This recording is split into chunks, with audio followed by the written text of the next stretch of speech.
Bonjour tout le monde, c'est Maud, on se retrouve pour une nouvelle vidéo et aujourd'hui ça va être une vidéo discussion, blabla, on se pose tranquillement et on discute.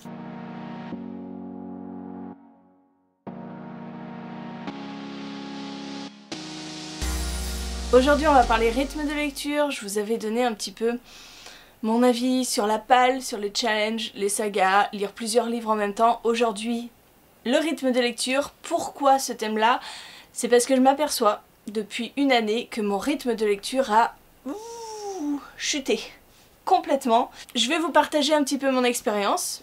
Après, je pense que c'est encore un sujet qui est propre à chacun. Chacun a son propre rythme de lecture. Certains ne pourront pas l'améliorer, certains ne cherchent pas à l'améliorer parce que là ça leur va très bien. Voilà, je vais déjà vous partager mon expérience. Moi, depuis toujours, je lis. Alors je lis, j'ai eu des moments où je ne lisais quasiment plus, je crois, par rapport à mes études au lycée, je sais que je ne lisais quasiment plus. J'ai repris à l'université parce que j'avais énormément de trajets, donc je me remettais à lire. Et puis en 2015, quand j'ai découvert Booktube, et quand je me suis mis sur Booktube aussi, mon rythme de lecture est passé du simple au double. Je suis passée de 5-6 livres par mois à 14. Donc c'était un gros bouleversement, clairement. Et en fait, je me suis aperçue que ce rythme de lecture, cette boulimie de lecture, m'allait énormément.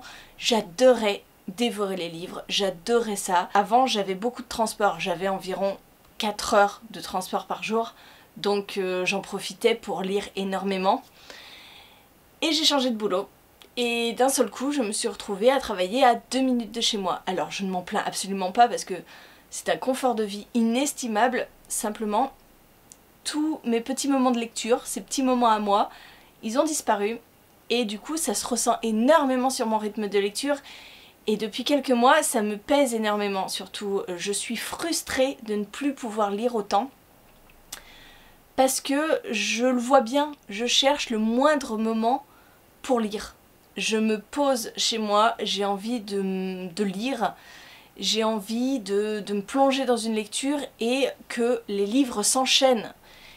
Et là, ça fait quelques semaines où je lis un livre par semaine.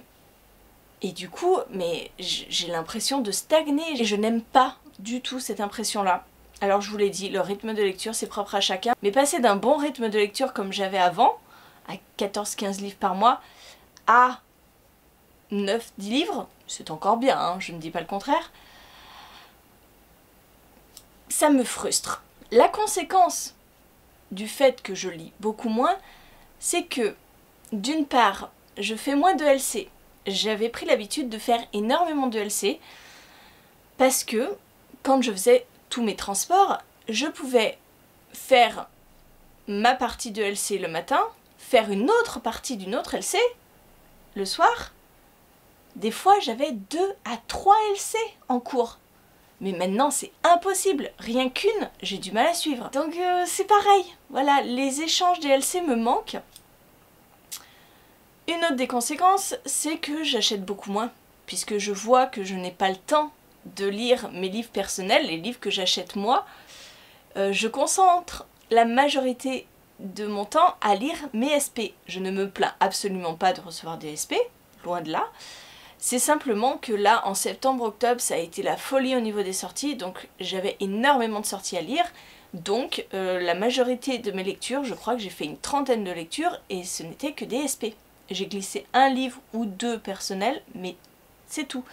Du coup, je ne vois pas l'intérêt d'acheter, puisque je n'ai pas le temps de lire les livres que j'achète. Et puis, soyons sérieux, ma bibliothèque PAL est déjà suffisamment étendue. Même si j'ai beaucoup de sorties qui m'intéressent, eh ben je me restreins et je n'achète plus. C'est comme ça. Alors, c'est pas plus mal pour mon portefeuille, vous me direz.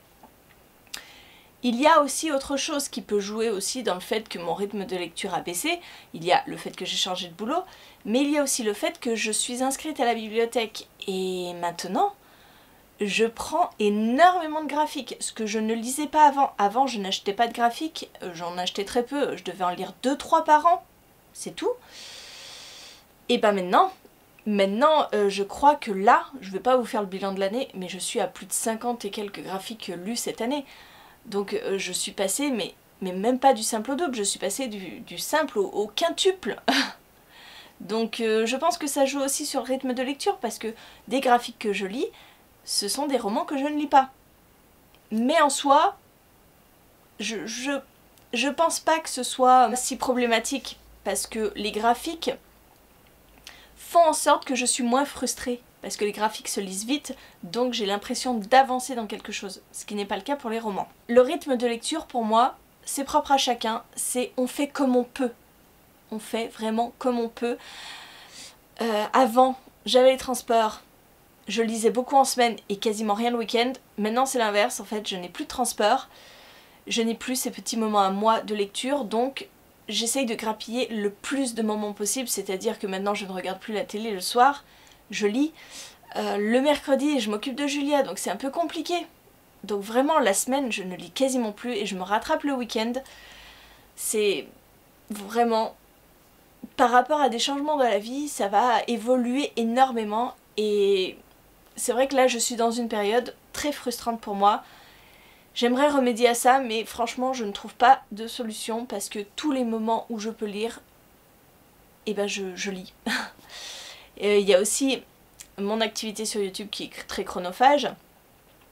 Là, en ce moment, je suis en train de faire un puzzle, la carte du maraudeur, donc c'est aussi du temps que je ne lis pas. Mais bon, à un moment, je pense qu'il faut se laisser vivre aussi, et bah tant pis. Je sais que j'avancerai pas mieux, et j'ai aussi un manque de concentration en ce moment qui est assez flagrant. Je n'arrive pas à me poser et faire des grandes plages de lecture. Bref, je pense que c'est un passage, malheureusement. J'espère, parce que si je reste frustrée comme ça à ne pas pouvoir lire pendant des mois et des mois, ça va être encore pire. Mon taux d'angoisse va monter. Être angoissée par la lecture, ce serait quand même dommage. Et comme toute vidéo discussion, j'attends votre retour. Dites-moi si de votre côté vous vivez mal le fait de ne pas pouvoir lire autant que vous voudriez. Dites-moi si vous ne lisez que 2 livres dans le mois et que ça vous convient tout à fait parce que vous avez d'autres loisirs à côté, ça je peux absolument l'entendre. Moi j'ai abandonné tout loisir, hein, clairement. Dites-moi tout ça, allez-y, c'est l'occasion de discuter en commentaire et j'espère que la vidéo vous a plu. J'en fais pas beaucoup des vidéos discussion, mais là voilà, c'était un ressenti que j'avais besoin de partager. N'hésitez pas à faire de même également. Et puis moi en attendant je vous fais des gros bisous, je vous souhaite une très bonne journée, de très bonne lecture et je vous dis à très bientôt pour une nouvelle vidéo.